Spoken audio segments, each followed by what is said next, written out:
Hi, I'm Davlet Taymagambet, and I'm the host of the Principles of Economics course. I'm honored to help introduce you to the study of economics. Throughout this course, you will see me in video lectures along the way that will guide you in your studies. As you begin your first course in economics, you might ask what economics is. Most people think economics is all about money, and it's not. It's all about limited resources.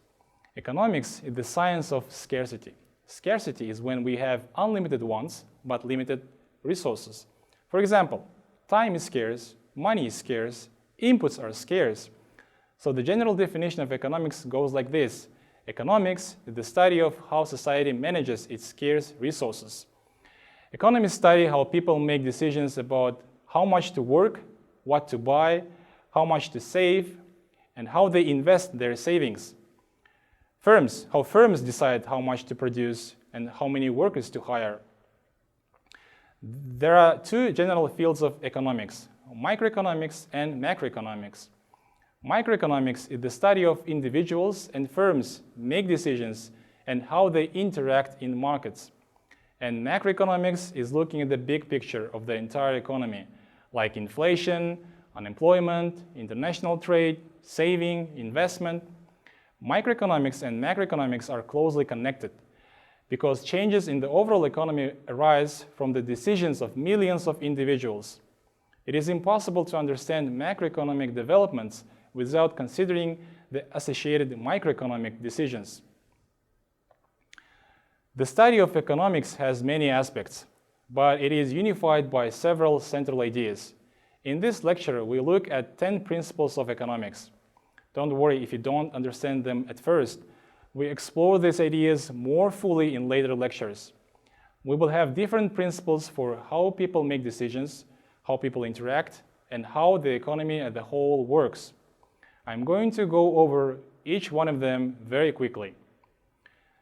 The behavior of economy reflects the behavior of individuals who make up the economy. We begin our study of economics with 4 principles about individual decision-making. So principle number 1, people face trade-offs. To get something that we like, we usually have to give up something else that we also like. Making decisions requires trading off one goal against another. Trade-offs is key concept. It's all the things you give up when you make a decision. So what is the trade-off of watching this video? Well, you could be watching another video, or you could be sleeping, or you could be eating. So people are likely to make good decisions only if they understand the options that are available to them. Principle number 2, the cost of something is what you give up to get it. Making decisions requires comparing the costs and benefits of alternative choices.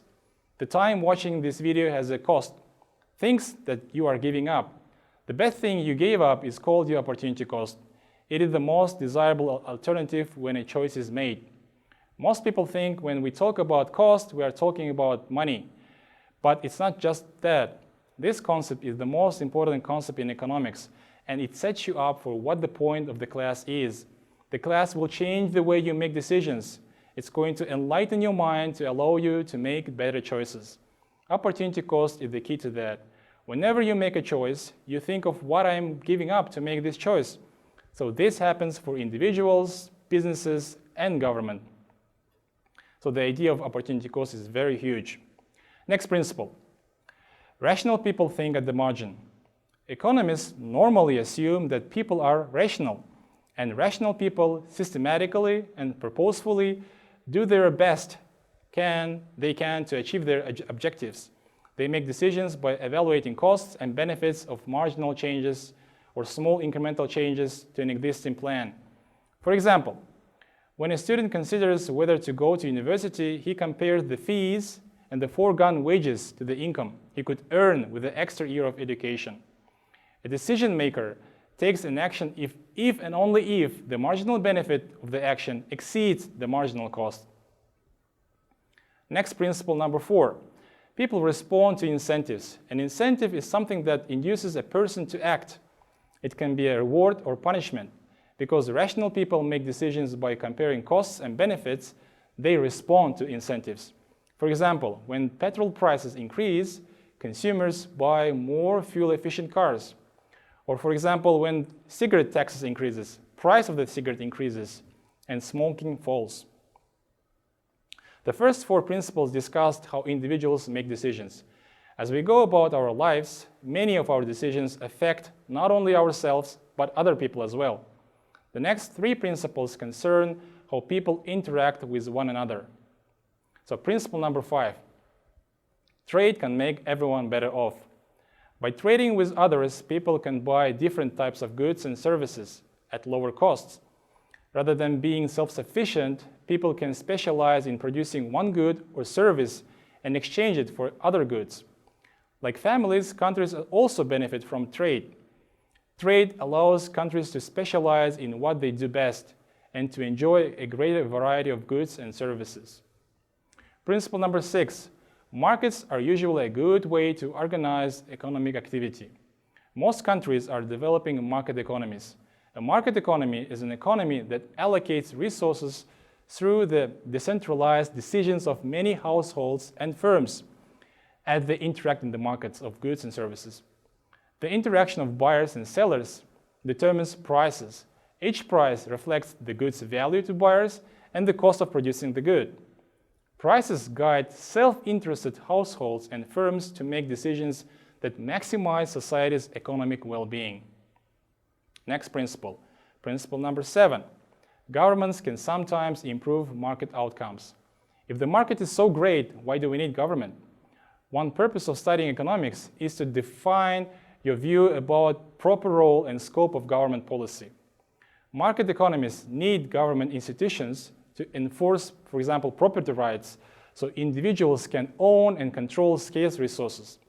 Another reason we need government is that when the market fails to allocate society's resources efficiently, government can intervene in the economy and change the allocation of resources.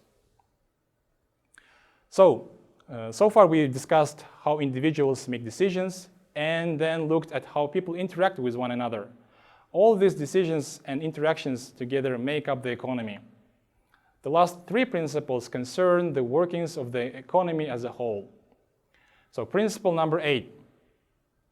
A country's standards of living depends on its ability to produce goods and services. There is a huge variation in living standards across countries. Average income in rich countries is more than 10 times average income in poor countries. What explains these large differences in living standards among countries? The answer is surprisingly very simple. The most important determinant of living standards is productivity, which is the amount of goods and services produced per unit of labor. In countries where workers can produce a large quantity of goods and services per hour, most people enjoy a high standard of living. And in countries where workers are less productive, most people face a poorer living. Principle number 9. Prices rise when the government prints too much money. So increases in the general level of prices is called inflation. In the long run, inflation is almost always caused by excessive growth of quantity of money, which causes the value of money to fall. The faster the government creates the money, the greater the inflation rate. And last principle, principle number 10. Society faces a short-run trade-off between inflation and unemployment. Although in the long run, a higher level of prices is the primary effect of increasing the quantity of money, in the short-run story is more complex. Most economists describe the short-run effects like this. So increasing the amount of money in the economy stimulates the overall level of spending. So demand is increasing. Higher demand may cause firms to raise their prices, but in the meantime, it also encourages them to hire more workers to produce more goods and services. So more hiring means lower unemployment. In the short run, many economic policies push inflation and unemployment in different directions. And the Phillips curve perfectly illustrates it in this graph. If inflation increases, unemployment will decrease. So here are the key principles of economics. They are the intellectual backbone of what you will be studying in economics. They offer insights into how economists think about people and their decision-making about markets and entire economies. So thank you for listening to this lecture, and if you have any questions, feel free to send me a message. Good luck, and see you soon.